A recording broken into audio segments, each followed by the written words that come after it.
situation post-repocalypse. You can see it starts here on the left side on October 2019. So just before that is September 2019. And that is when the repocalypse happened, when repo rates went to whatever it was, 10% overnight. And then the Fed had to act immediately after. You can see at the beginning of this chart, there are no repos. There's no blue lines in that little margin at the beginning of the chart.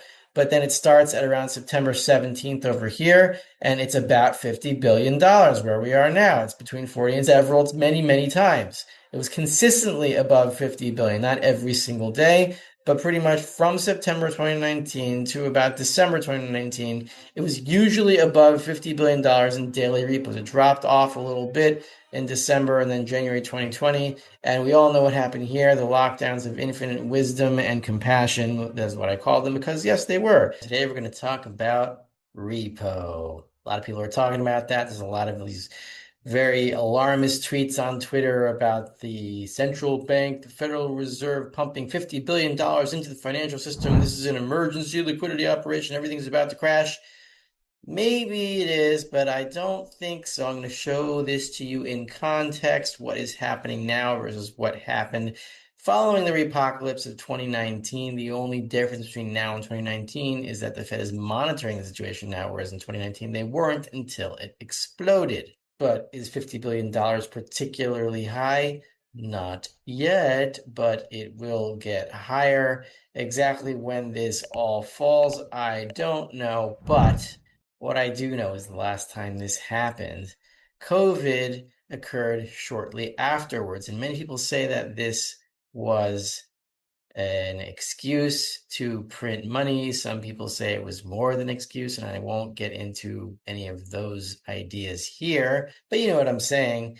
This is going to be a very interesting test as to what the nature of the COVID money printing really was, because the same thing that happened right before COVID is happening now. Liquidity is drying up all over the world, and it looks like if 2019 and what happened at the end of that year was a planned operation to print money, something like that is going to happen again soon. First thing we have is an article from Bloomberg. I think it's from October 31st. The headline is "Global Money Markets Are Flashing Signals. Liquidity is Drying Up." You have a picture here of some guy with a lot of red light on his face with Jerry Powell in the background talking about printing money or whatever it is that he's talking about.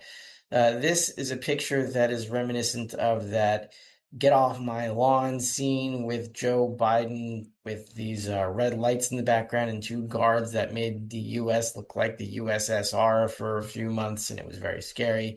This is what that picture reminds me of. But liquidity is not only drying up in the U.S., it is drying up in the U.K. specifically as well.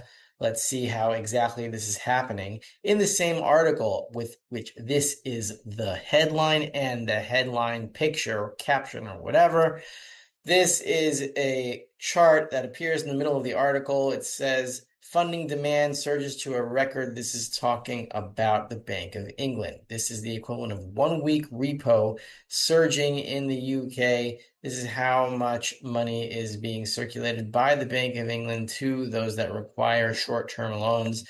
It is nearing 100 billion pounds. You can see this short surge at the end of this graph.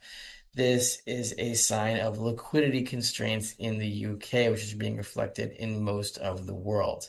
Why is this happening? Well, one reason is that the Treasury's bank account, the amount of dollars sucked up by the Treasury, has broken through $1 trillion as of October 30th. The largest denomination currency ever, a $1 trillion bill. That is money that the banks do not have, and that is one of the things that is causing tightness in the repo and the SOFR market, the market where banks and other financial institutions trade treasury securities for cash with each other, and if they don't have enough, then they go to the Fed for that cash.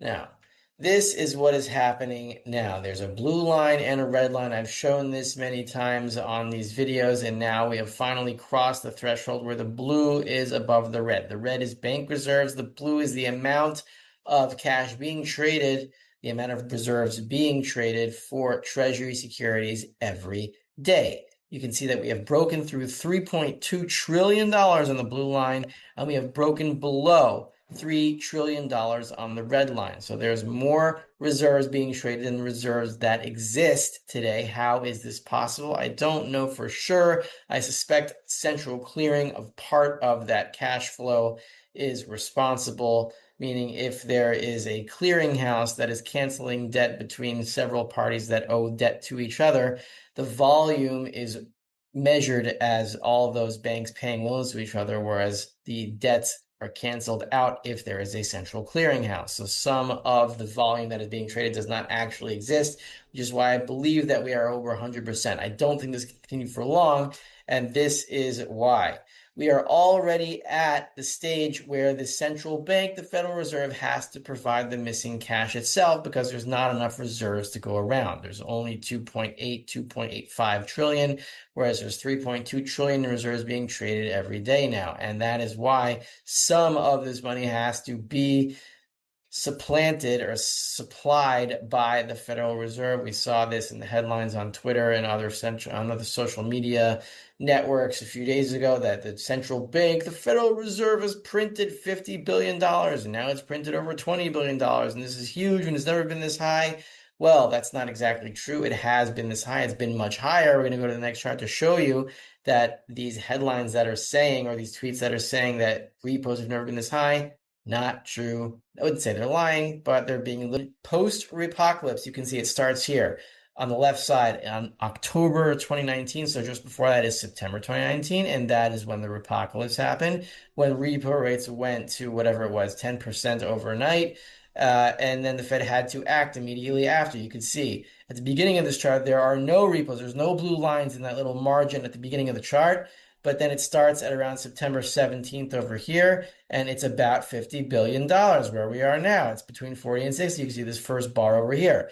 But we had been above that line following that date many times. It was consistently above 50 billion, not every single day, but pretty much from September 2019 to about December 2019, it was usually above $50 billion in daily repos. It dropped off a little bit in December and then January 2020. And we all know what happened here. The lockdowns of infinite wisdom and compassion. That's what I call them because, yes, they were.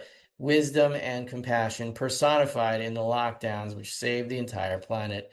And I won't say anything else about that. So you see here, the record for repos was actually $152.75 billion on March 17th, 2020, when the lockdowns were instituted. So when people say that 50 billion in repos is an all-time record, it's never been this high, it's not true.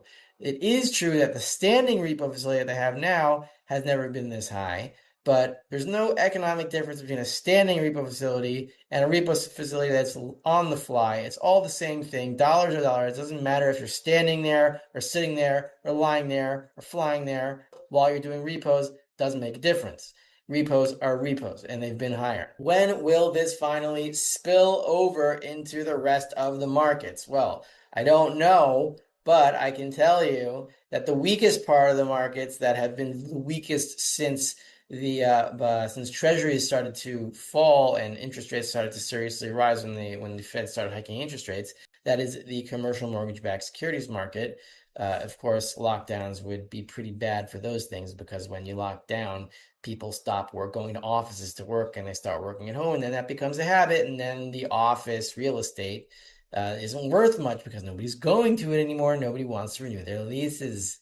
So we have here from TREP. The TREP CMBS, commercial mortgage-backed security delinquency rate, resumed its climb in October 2025, jumping 23 basis points to 7.46%. We'll just read a few paragraphs here. In October, the overall delinquent balance rose 1.1 billion to 44.6 billion.